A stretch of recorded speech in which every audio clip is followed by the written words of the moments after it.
Tell us about the president's speech, which he made here at the American University. I was fortunate enough to be in the audience.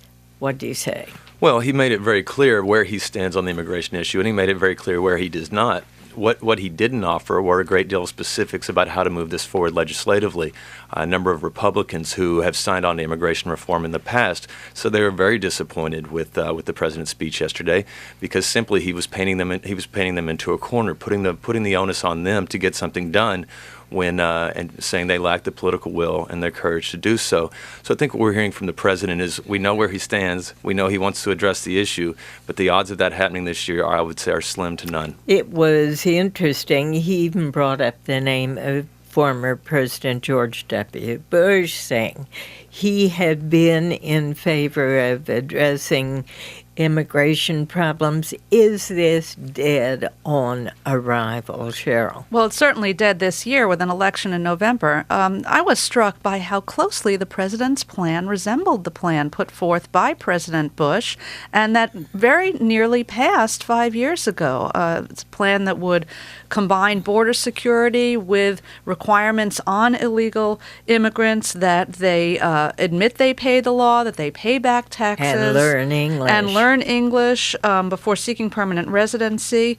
And yet it seems like it's going nowhere, that while this was a policy speech, or the White House would say it was a policy speech, really it was a political speech to set the groundwork for Democrats who want to be seen as addressing this issue this year. Democrats like Harry Reid in Nevada, for instance, who's up on it for a tough fight. But if he hadn't made some statement, Juan, he would have been harshly criticized. By the Hispanic community in specific.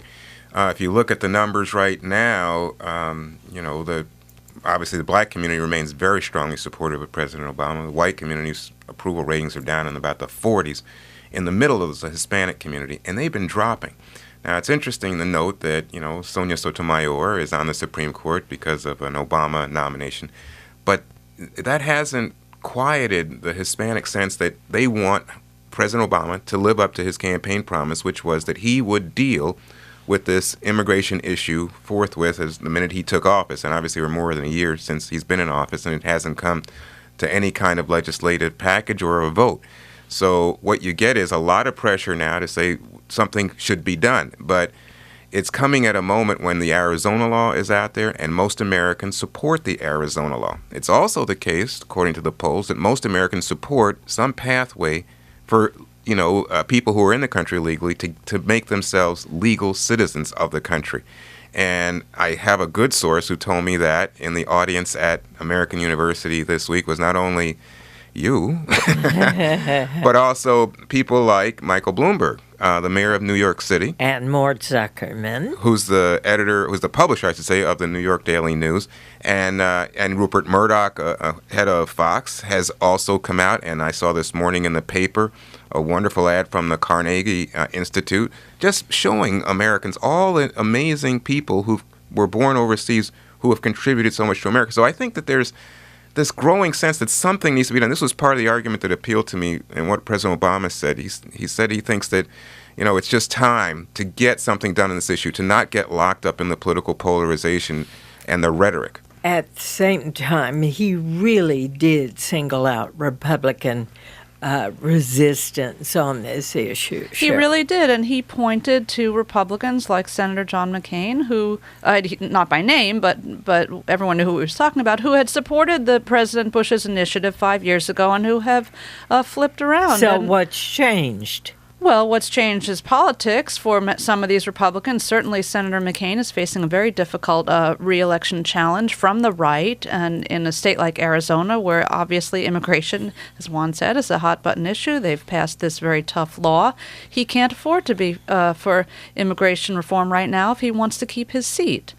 Well, that's exactly right, and Juan really nailed it. Really hit the nail on the head when he said that the president is losing Hispanics. It's been a consistent and continuing drop, and with a key core constituency. So I think the White House sees a lot of room for political gain here, if not political damage control.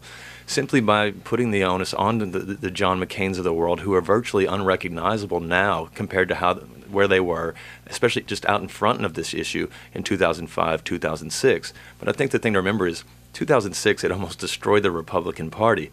It really did divide a wedge that now has a name called the Tea Party. I don't think Democrats are necessarily eager to jump on this either, but as long as they can paint Republicans as the bad guys, as the obstructionists on something of this magnitude, then I think it can still be a win for the White House and Democrats. So you believe the president will continue to talk about it, continue to say Republicans are against it, we're all for it, with a few exceptions, knowing full well it's not going to go anywhere. This president has a tell, like a poker player. If he wants something done, he puts a deadline on the table. He put repeated deadlines on the table for health care. He's done it for Guantanamo Bay. Now, with health care, he missed deadlines. Congress missed deadlines. But the White House and aides there said, you don't get anything done without a deadline. There is no deadline for this. There is no deadline for energy legislation. So it's all well and good for the president to say he wants something done this year, but unless he's really pushing Congress to do so, then we know how much they want it. And it's only going to get harder for him. We know that Democrats will lose seats in November, and so the Senate and the House will be less favorable to the president and his agenda next year. So I don't know how it's going to turn out on this.